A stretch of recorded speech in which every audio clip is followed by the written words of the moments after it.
Matías Colombati. Muy, pero muy buenas tardes. ¿Cómo estás? Hola, ¿cómo están? ¿Cómo andan? Gracias por invitarme.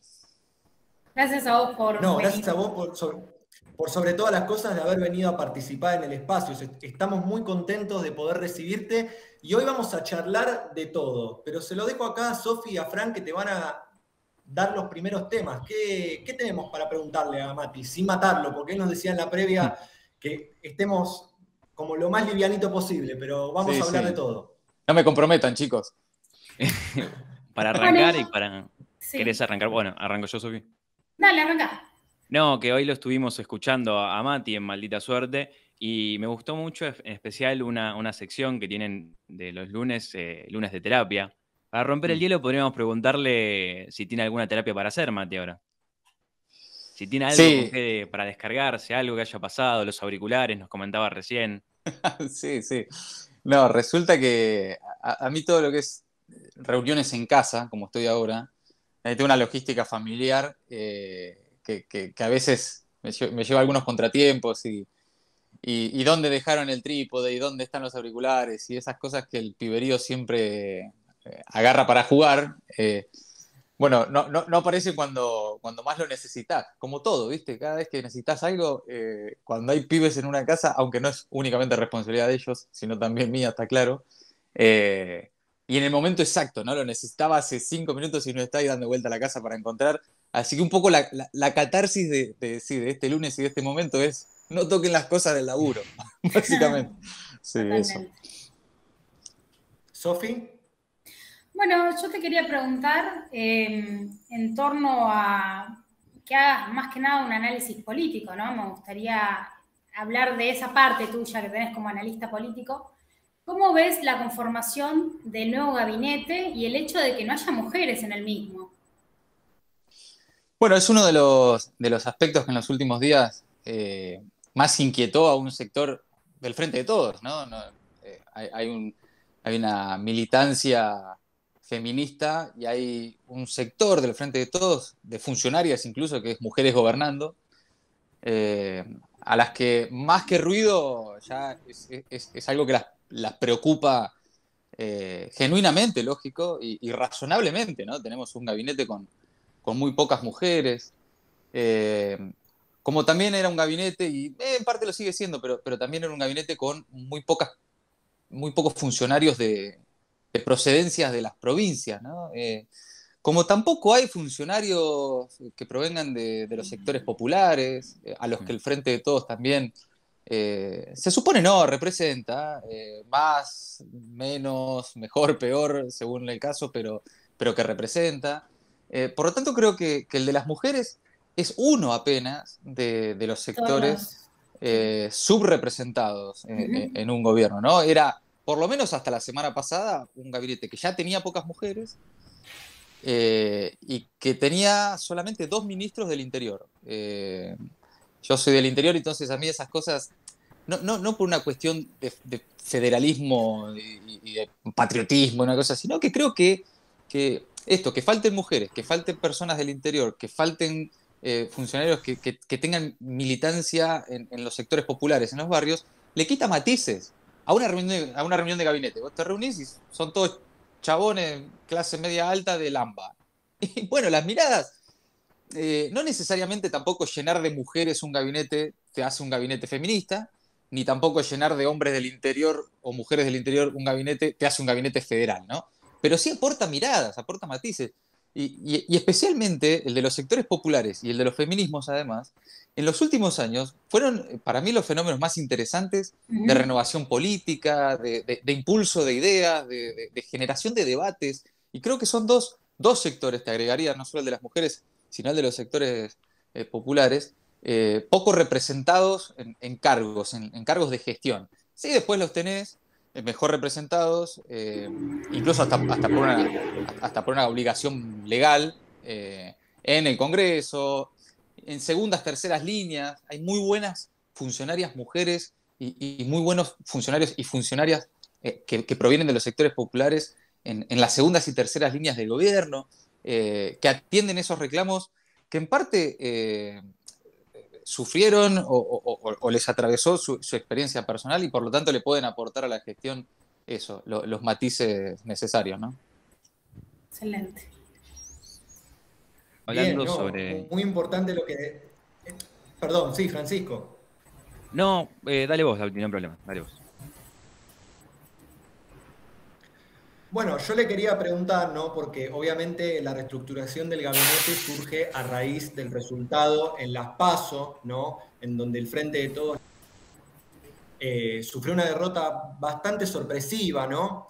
Y en ese sentido, bueno, aparecieron también nuevas fuerzas, porque en gran parte de esos votos fueron a parar al Frente Avanza Libertad, ¿no? Que está liderado por Javier Milei. ¿A vos eso te representa una preocupación desde tu punto de vista? ¿Crees que es un líder que probablemente a futuro pueda posicionarse más alto o crees que se va a quedar ahí? Mira, es un fenómeno que en principio me interesa y que me parece que hay que abordarlo también con no solo responsabilidad, sino sin prejuicios, ¿no? Tratándose incluso de un fenómeno que, por ejemplo, está, por supuesto, en mis antípodas ideológicas y demás, eh, pero me parece que no alcanza, digo, para despejar un poco antes de pensarlo, ¿no? No alcanza con la reacción indignada ante un fenómeno que no te gusta. Así, qué barbaridad como puede ser que lo voten a Milei. Y no alcanza, no alcanza porque están los votos. Y después empezar a ver a quién representa, ¿no? Primero fue una sorpresa que sea entre 14 y 15 puntos, según el barrio de la Ciudad de Buenos Aires, la cantidad de votos que tuvo ese espacio. Ellos mismos, el propio Milei esperaba 7 puntos, terminó sacando 14, el doble. Y después observar que sí, que tiene representación, que existe entonces, que no era una sobredimensión de los medios, que en gran medida sí existe por la sobredimensión que le dieron en los últimos años los medios, pero que también existe porque hay una empatía que el tipo ha generado y que ese sector ha generado con un sector al que la política en general no le habla, o que le habla desde arriba, ¿no? Diciendo, bueno, lo que quieren los jóvenes es tal cosa, y nunca nadie va y le pregunta a los jóvenes qué quieren realmente. Entonces, esa empatía que generó, en parte porque estamos en un momento, no solo en la Argentina, sino en el mundo, en el que expresiones de derecha, de odio a la política, de odio al Estado, de odio en definitiva a quienes necesitan del Estado para progresar o para tener mejores oportunidades, van avanzando porque es un momento de mucha bronca, de mucha incertidumbre, de una indignación y de sobre todo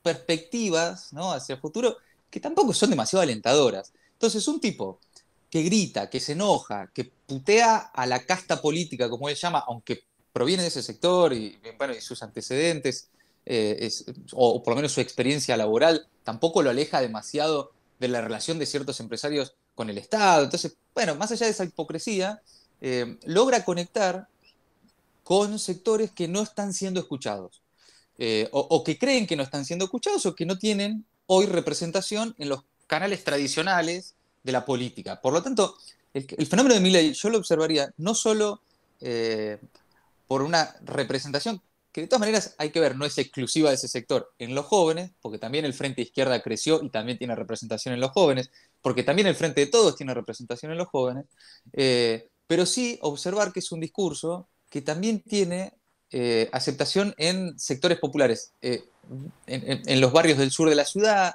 en villas, en sectores que uno podría creer, bueno, se referencian en el peronismo, etcétera. Bueno, no. Ahí también hay algo interesante a entender, que es que por qué personas, en definitiva, jóvenes, o no, pero sin laburo, que ya van varios gobiernos que los vienen defraudando y demás, encuentran en esa expresión extrema representación. Y por último, te diría, por lo menos lo encuentran ahí, y no abandonando la política o abandonando la confianza en el sistema democrático, ¿no? Bien. Porque por más extremo que sea, por lo menos contiene por algún lado a expresiones que si no van a parar a la antipolítica total, a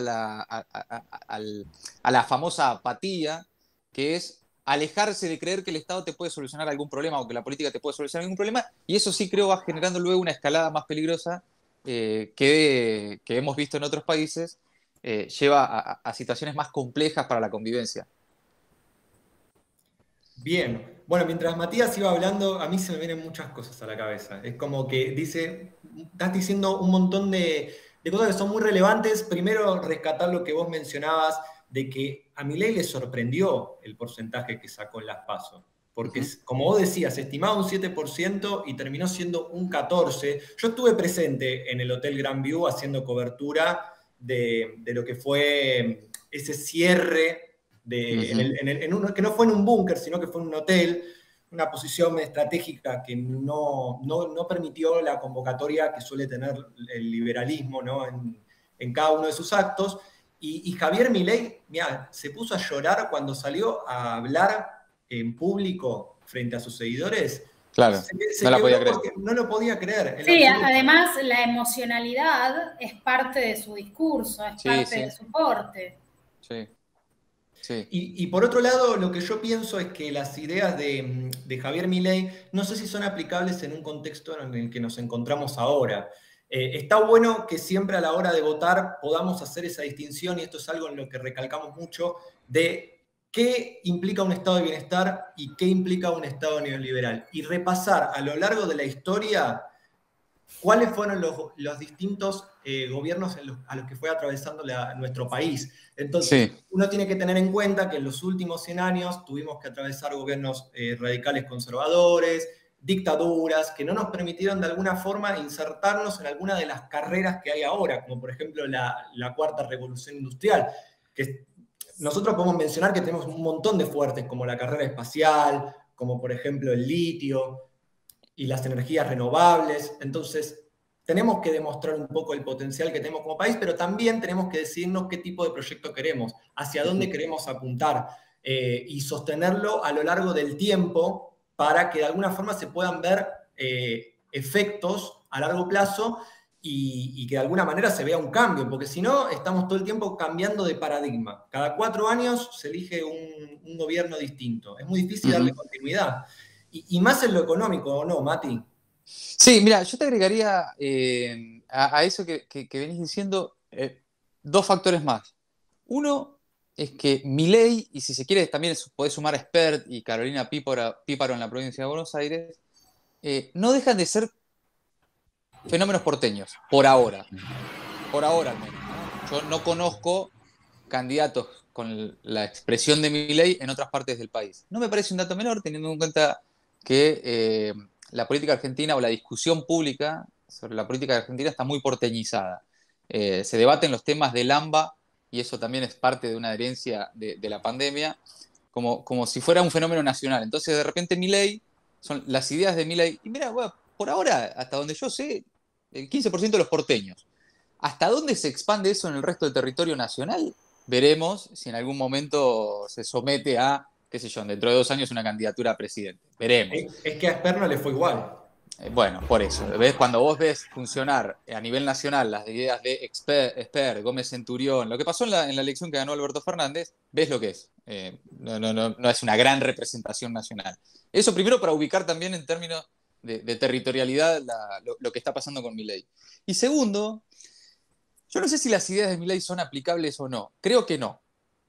Creo que queda demostrado que sus ideas fueron aplicadas y que fracasaron. Son las mismas ideas de Cavallo, pero a los gritos y con un peinado raro. Son las mismas ideas. De hecho, el propio Cavallo lo elogió. Dijo, no me gustan sus formas, pero sí comparto sus ideas. Bueno, el establishment del neoliberalismo en la Argentina. Ahora, lo que te genera un tipo como Milei es que posiblemente él nunca llegue a ser presidente, no lo sé, supongamos que no, ¿no? Y ahora posiblemente llegue a ser diputado, etc.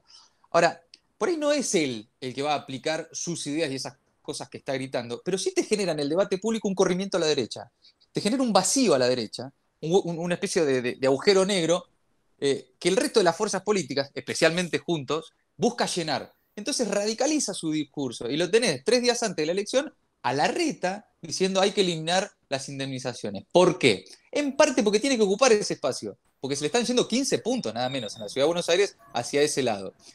Y porque también lo tenés, por ejemplo, será Milei, pero también tenés a uno diciendo las mismas cosas, pero en otros modos, que es López Murphy, dentro de Juntos. Y que incluso ahora integra la lista que va a noviembre en Juntos en la Ciudad de Buenos Aires. Por lo tanto, tal vez no sea él, y esto ha pasado en otros países también, quien llega a gobernar. Pero quienes están con posibilidad de gobernar terminan corriéndose un poquitito más hacia esos lugares para captar esa atención, para captar esos públicos, para captar esos votos. Y ahí es donde lo que logra ese sector de la derecha es correr el eje del debate. Y una de las cosas, yo me acuerdo, charlando el domingo a la noche, ahí en la transmisión del Destape, que llegué a decir pensando en los resultados en caliente, es ojalá los distintos espacios de la política argentina no entiendan el voto de las PASO como un supuesto corrimiento de la sociedad hacia la derecha. Y viendo la conformación del nuevo gabinete, creo que hay en parte una mirada de que es necesario asentarse sobre algunos sectores de la política más tradicionales, más conservadores, y que se está atendiendo ese reclamo o supuesto reclamo de que hay un corrimiento hacia la derecha de la sociedad. Si eso creen desde los espacios políticos como el del Frente de Todos, creo que es un error. Porque al mismo tiempo también hay crecimiento de la izquierda, hay crecimiento de otras representaciones, por lo tanto, insisto, te generan debatir hacia la derecha, correr la agenda hacia la derecha, y eso sí creo que puede llegar a ser peligroso para el resto de las fuerzas políticas. Y para nosotros, en definitiva. En definitiva, para nosotros también. Sí. De hecho, como vos bien decías, Mati, quería volver un toque bueno, recién lo mencionabas, como el Frente de Todos, quizás corriéndose un poco a la derecha con lo que es este nuevo gabinete, y mucho se hizo hincapié en la figura de Mansur, justamente, por lo que representa, por sus ideas en relación al aborto, por su accionar en relación a distintos temas. O sea, lo de la desnutrición infantil y la cuestión de obligar a una nena a parir en su momento. Pero bueno, en definitiva, más allá de eso, también podemos decir, bueno, en Tucumán hubo 4 votos a favor del aborto y en Capital no. Digo, para no caer en esta cosa más porteña. ¿Qué análisis haces de la figura de Mansur? Es muy complejo. Sí. No, pero brevemente te podría decir que hay primero una necesidad de Alberto Fernández de vincularse más directamente y más fuertemente con los gobernadores del peronismo. Que Mansur es, para esos gobernadores del peronismo, una de las figuras articuladoras, digamos. Son todos pares gobernadores, pero hay algunos que pesan más. Bueno, Mansur es uno. Que, por ejemplo, fue a quien llamó Alberto Fernández cuando Cristina lo eleva como candidato a presidente, lo llama Mansur, le dice, che, necesito el respaldo de los muchachos, ¿no? Entonces hay ahí también una relación, desde la construcción de la propia candidatura de Alberto Fernández, muy estrecha con Mansur. Eso por un lado, la necesidad de advertir que necesita, ¿no? Teniendo en cuenta los movimientos internos del Frente de Todos que hubo la semana pasada y los cuestionamientos internos, recostarse y recuperar firmeza en su poder con el de los gobernadores, con la territorialidad. Entonces es la incorporación de las provincias y de esto que estábamos hablando, de un déficit de representación de las provincias en el Gabinete Nacional. Listo. Mansur, jefe de gabinete.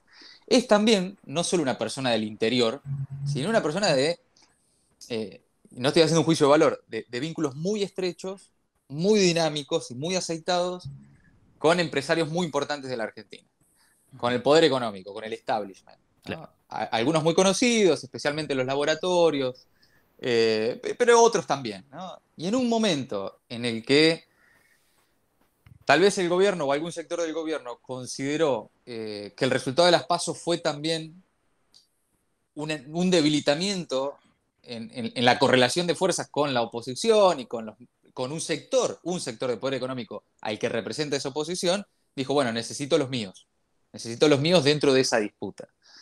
Y va de la mano de Mansur, entre otros, en auxilio de ese déficit que tiene incluso todavía el gobierno nacional, que es vínculos con el poder económico argentino, con el establishment. Por lo tanto, creo que es también un mensaje de no esperen grandes confrontaciones con ese poder económico, digamos. Es difícil de pensar que ahora se va a ir a fondo contra la renta de esos sectores, porque bueno, parte de la llegada de Mansur es, en cierta medida, acercarse a ese espacio. Como lo es también la llegada de Julián Domínguez al Ministerio de Agricultura.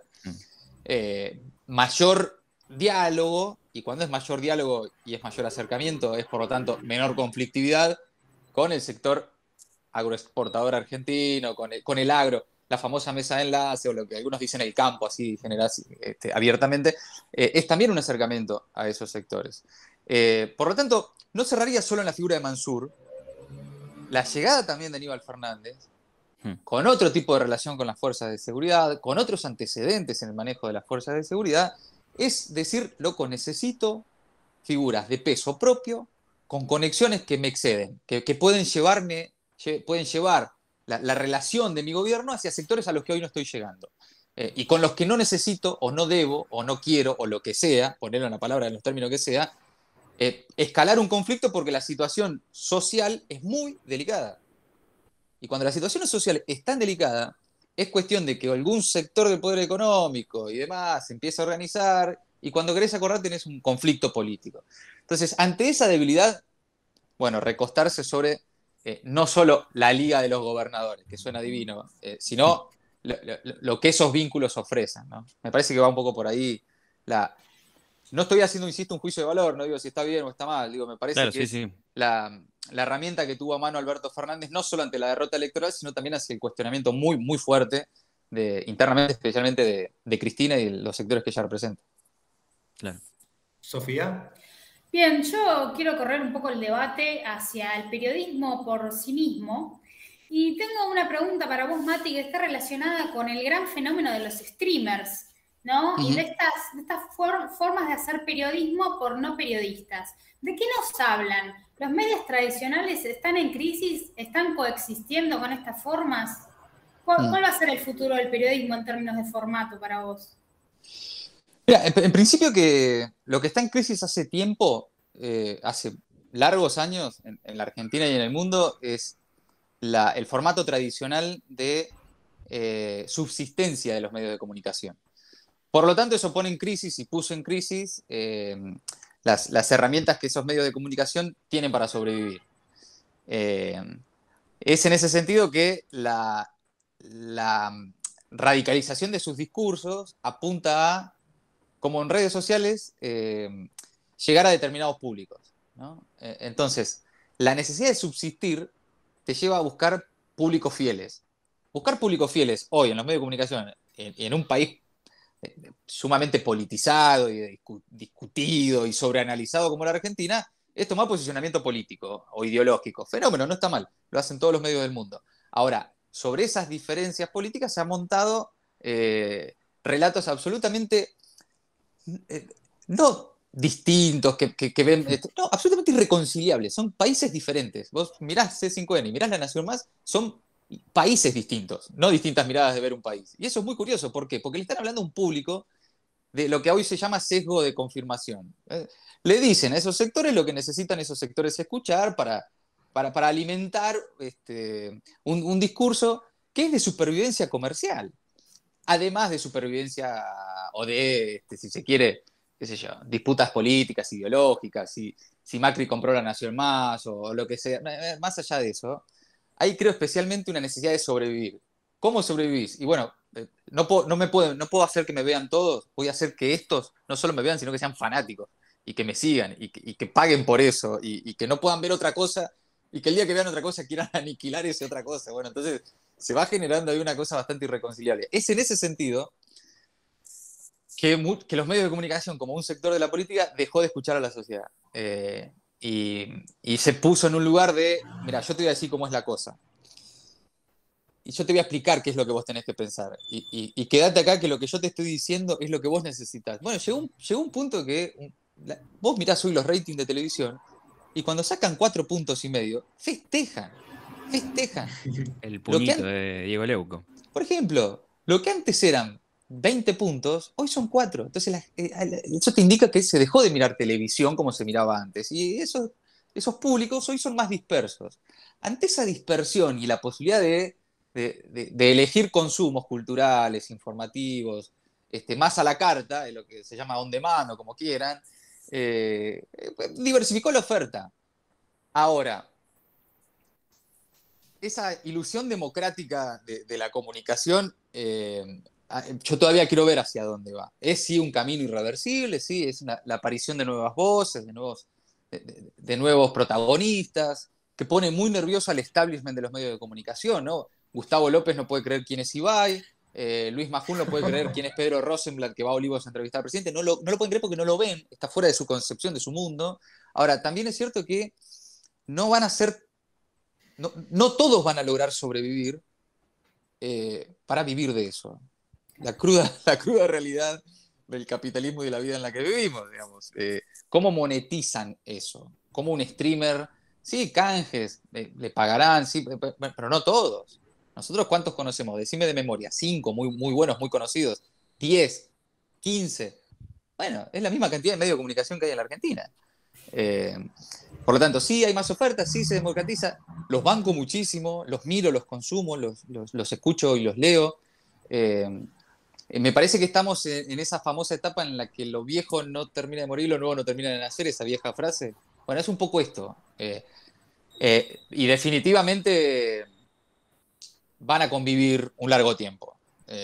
Los tradicionales medios de comunicación y las grandes empresas no van a morir, sobre todo porque hoy tienen una influencia mayor en la política que en la sociedad, y es la política la que termina conduciendo ciertos recursos y energías a atender a esos sectores, ¿no?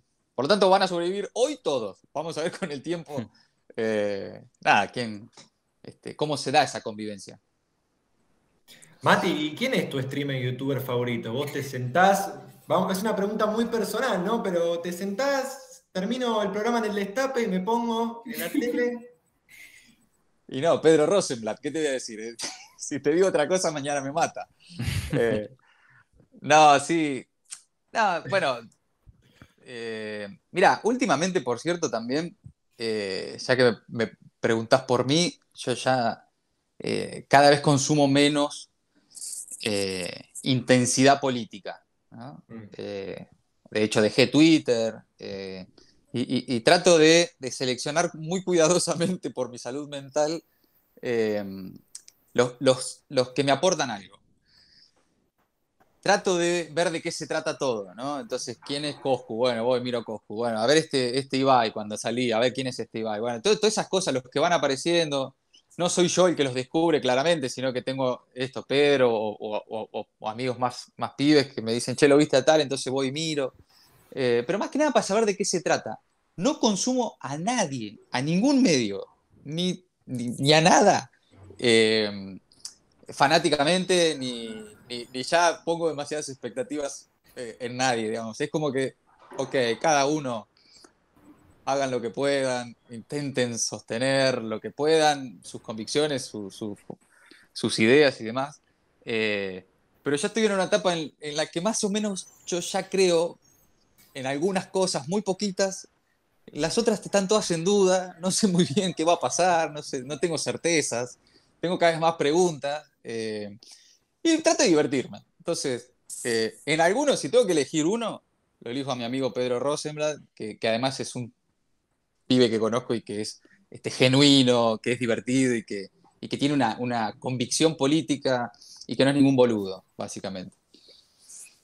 Bien, Francisco acá tiene una frase de Nacho Levi, referente de La Garganta Poderosa, Sí. y vamos a aprovechar para reflexionar un poquito en torno a esta frase. Comentame de qué se trata, Fran. Y bueno, es un poco algo que veníamos hablando antes, que Mati venía mencionando en relación, y bueno, que también sabemos que investigás y que te dedicás a estas cuestiones, temas que van por abajo, políticas sociales y organizaciones populares. Y bueno, Nacho, referente de La Poderosa, puso después de las elecciones, y lo cito, un montón de llamados para ver qué pasó en las elecciones y ninguno para ver qué pasa en los barrios. Quizás eso pasó en las elecciones. ¿Estás de acuerdo? Sí, definitivamente. Sí, definitivamente. Sí, mira, es muy difícil advertir qué pasa en los barrios cuando no sos de los barrios, ¿no? Lo mínimo que puedes hacer es llamar a la gente que vive en esos barrios o que milita en esos barrios y que sostiene esos barrios y preguntarle, che, ¿qué onda? ¿Cómo viene la mano? ¿Cómo están? ¿Qué pasa? ¿Qué onda? ¿Qué onda? ¿Viste? Te llama a decir, che, ¿qué onda ahí en el barrio? Bueno, yo eso lo hago no solo por una cuestión de mi laburo, y que lo que escribo en el Destape tiene que ver especialmente con eso, con las organizaciones sociales, con la red comunitaria, los curas, las iglesias evangelistas, los clubes de barrio, la red que sostuvo fuertemente durante la pandemia nada menos que la vida en comunidad de esos barrios, y el alimento diario y las condiciones que el Estado no había garantizado, que no llegaba a garantizar, ¿no? Y demás. Entonces, esas redes que extienden la llegada del Estado. Entonces, no es que eh, la vi venir, ¿no? Pero sí que nosotros, especialmente en mi programa de Maldita Suerte, casi obsesivamente hablamos de esos temas. Eh, y no lo digo como un mérito, lo digo porque de verdad nos parece que no hay otro tema más relevante que 2 de cada 3 pibes pobres en la Argentina. No me parece Claro. no hay otra discusión posible para dar en ese contexto. Si 2 de cada 3 pibes son pobres, vos me venís a hablar de cómo le respondió Amalia Granata a no sé quién, yo, bueno, mucha suerte con eso. Yo la verdad que está todo bien, no me parece mal. Digo, ¿te interesa? ¿Te copa eso? Dale, metele. ¿Te da más clics en tu portal? Fenómeno. ¿Te parece que entretiene más a la audiencia de la radio? Dale por ahí, está todo bien. A mí no me conmueve ni me genera necesidad de dedicarle tiempo de mi vida a eso. Entonces, por laburo y por preocupación personal, todos los días hago un llamado o tiro un mensaje, y pregunto, che, ¿cómo están? ¿Y qué pasa? ¿Y qué necesitan? Y lo que se puede hacer desde la radio a veces no es más que eso, que no es poco tampoco, eh, venir advirtiéndolo, ¿no? Claro. Resulta que luego de las elecciones muchos oyentes se comunicaron para decir, no, che, ustedes la vieron, o ustedes dijeron que íbamos a perder y perdimos, no. Pero sí muchos diciendo, che, loco, la verdad son los únicos, o de los pocos, no los únicos, pero muchos mensajes, si no era por ustedes hay cosas que no las enteramos, incluso dentro del universo de medios, vamos a poner oficialista, con sensibilidad social, con medios populares, ponele lo que quieras. Son muy pocos los que se venían preocupando genuinamente de que más de la mitad de las familias argentinas no llegan a fin de mes. En ese contexto, haber perdido una elección es razonable. Muchos no la vieron, muchos creían que, no sé, que alcanzaba con solamente la vacuna o que no, el Estado bajó mucha plata y muchos alimentos y entonces se está conteniendo la situación. Mirá, no, pega un llamado y fíjate, te van a decir que no, que está muy complicado. Y una semana antes de la elección, organizaciones o dirigentes de organizaciones sociales con los que hablo frecuentemente me decían, che, está muy complicado, la gente no se mueve, hay mucha bronca. No es que van a votar en contra, pero no van a votar. Entonces, cuando estás en contacto con esa situación, después no te sorprende. Y creo que, por lo menos hoy, ya que estamos hablando de periodismo y demás, el único periodismo que me interesa es el que tiene una oreja puesta en esos sectores. El resto me divierte un rato, yo también sigo la rosquita y qué sé yo. Un rato para divertirme. Si tengo que hacer una nota, llamo a alguien que me explique qué está pasando, que me cuente qué está pasando y que después no nos sorprenda lo que pasó en las elecciones, ¿no? Por ejemplo. Completamente. Bueno, ya creo que la última dirá, ¿no? Pero creo que estamos para ir cerrando, o por lo menos la última pregunta que tengo yo es, un poco ya lo comentaste y supongo que si alguien escuchó esta última respuesta sabrá qué hacer, pero ¿qué le recomendarías a jóvenes periodistas o a gente que se está iniciando o gente que quiere empezar a estudiar y están interesados en la comunicación? Que no se crean tan importantes. Es lo primero que les diría. De verdad, de corazón, no es por una cosa de hoy, no, tengo la posta. Estoy cada vez más convencido de que estamos muy lejos los periodistas en las condiciones en las que trabajamos, en el tiempo que le dedicamos a sobrevivir, eh, a tener la capacidad de decirle a alguien por dónde va la cosa, ¿viste? Esta cosa que tiene el periodista de creer que él la ve y el resto no, ¿viste? Sí. Entonces, todos son editorialistas, ¿viste? Todos tienen algo, todos tienen mucho para decir, y en realidad el laburo nuestro es más escuchar, ¿viste? Escuchar y transmitir. O sea, sí, escuchar y después decir. Pero cuando vos te la pasás diciendo, llega un punto que decís, loco, escuchaste a alguien, le preguntaste a alguien esto, ¿cómo está? ¿Por dónde viene la mano? Entonces, no creerse tan importantes, me refiero a entendamos el lugar que ocupamos. Y si la pandemia no lo dejó en claro, chicos, no lo dejan claro nada más. Digamos. No somos más importantes que una mujer que sostiene un comedor, no somos más importantes que una enfermera de barrio, no somos más importantes que, que cualquiera que hoy está tratando de sobrevivir, digamos. Y si no empatizamos con ellos, con ese sector de la sociedad, hacemos que lo que nos gusta a nosotros, y además, otra de las cosas que nos gusta a nosotros, evidentemente, la política, continúe ese camino de alejarse de los problemas reales. Y ahí es donde empieza, después no entendemos, che, qué barbaridad, Milei sacó 15 puntos. Mirá, hermano, si estás todo el tiempo hablando de lo que dijo tal, lo que le respondió tal, y la rosquita, y la interna, y qué sé yo, no le estás hablando a nadie. Y, además de no querer ser tan importantes, detectar a quién le vas a hablar. ¿A quién le querés hablar? Si le querés hablar a la política, al círculo rojo, si querés ser parte y pertenecer, y que te escuchen los ministros, y que después de que hablaste en la radio te llega un mensaje de un ministro y te dice, che, qué bueno lo que dijiste, o tengo una data para vos, y entonces vos entrás en ese tipo de James Bond del círculo rojo, ¿viste? Y hablás con uno, y vas y hablás con el otro, y llevas información para acá, y entonces te sentís muy empoderado porque, uy, me atendió el jefe de gabinete en la Casa Rosada. Sí, está buenísimo. Yo lo hago. Digo, me he tomado un café con un jefe de gabinete, hablo por semana con 2 ministros, todo fenómeno. Ahora, si vos empezás a hablarle a la política, te terminás convenciendo o creyendo que sos parte de eso, cuando en realidad no sos más que qué sé yo, como mucho, un espectador, un comunicador que trata de entender, y que trata de que lo que es difícil hacerlo más fácil, no porque la gente es boluda, sino porque realmente es difícil entender algunas cosas. Y tal vez vos, con algún acceso a alguna información, con algún acceso a algo que no se está diciendo y más, ayudás a que más gente lo comprenda. Fenómeno. Ahora, somos eso. Somos eso. Transmitimos, llevamos, tratamos en el mejor de los casos de clarificar algo, pero no nos creamos más que eso, muchachos y muchachas, ¿no? Porque si no, ahí sí haces periodismo en 20, sos periodista de Palermo, ¿viste? Haces periodismo en 20 cuadras a la redonda. Un cafecito acá, hablo en el canal, voy a la radio, escribo en el diario. Cuando querés acordar, lo único que estás haciendo es eso. Y no escuchaste nunca más nada por fuera de tu mundito chiquitito así, ¿no? Eso, fundamentalmente eso.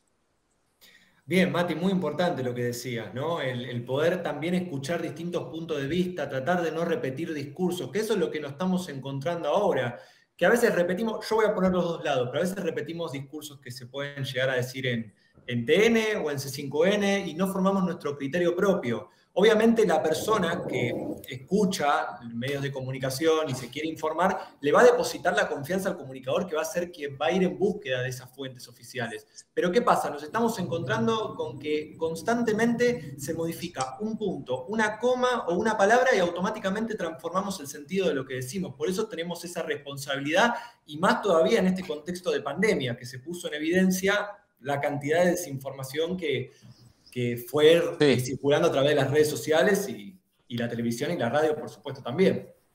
Sí, sí, sí. No, y además, claro, pensando también que hay veces que sí, hay veces que sí sos importante, digamos. Cuando la gente no sabía qué carajo pasaba con la pandemia y vos estabas todo el día diciéndole, che, mirá, tenés que usar barbijo, tenés que esto, tenés que lo otro, transmitiendo la recomendación de los científicos, de los que saben, bueno, vos decís, bueno, sí, ahí tal vez, en un momento de mucha angustia, no sé si el periodismo, pero yo personalmente con la radio es con lo que me identifico, de acercamiento, de compañía, de contención, de generar comunidad, de estar acompañado. Puede ser que ahí tenés, sobre todo te digo esto porque después llegan muchísimos mensajes que dicen, che, loco, gracias, la verdad que durante la pandemia, si no era por ustedes, no sé qué hacía. Bueno, ahí es donde vos decís, sí, está bueno lo que hacemos y lo hacemos para esto. Ahora, ya que todavía tienen por delante la posibilidad de formarse, ubiquémonos en lo que somos. Que por algo, en cualquier encuesta y por algo en cualquier sondeo y por algo los números y la desesperación de los dueños de los medios de comunicación, por algo la sociedad dejó de creer en los medios. Que la consuman y que consuman medios y que lean no significa que crean. Y están muy alejados. ¿Por qué? Porque los medios se alejaron, porque el relato, porque el trabajo, porque la sensibilidad del periodista se alejó mucho de lo que le está pasando a la persona que consume esos medios, ¿no? Por lo tanto, eso, volver a empatizar me parece, no solo en el periodismo, sino en este momento desastroso que está viviendo la humanidad, una clave para tratar de encontrar algún tipo de salida posible. Matías, muchísimas gracias por haber venido a participar en este espacio. Les recordamos a todos los que están del otro lado que si les gusta el contenido que estamos haciendo acá en Radio Iguas Sociales, nos dejen su like, que se suscriban al canal y a su vez activen la campana de notificaciones para estar al tanto de todas las novedades. Y una vez más, Mati, disfrutamos muchísimo la entrevista. Te encontraste con algo más personal, ¿no? Acá nos corrimos con el tiempo. No, la verdad que está buenísimo. Nada, les agradezco a ustedes que me hayan invitado y que consideren que tenía algo para decir. Ojalá haya servido sobre todo y nada, que gracias por la invitación, pasé un lindo rato y los felicito por lo que están haciendo, así que aguante.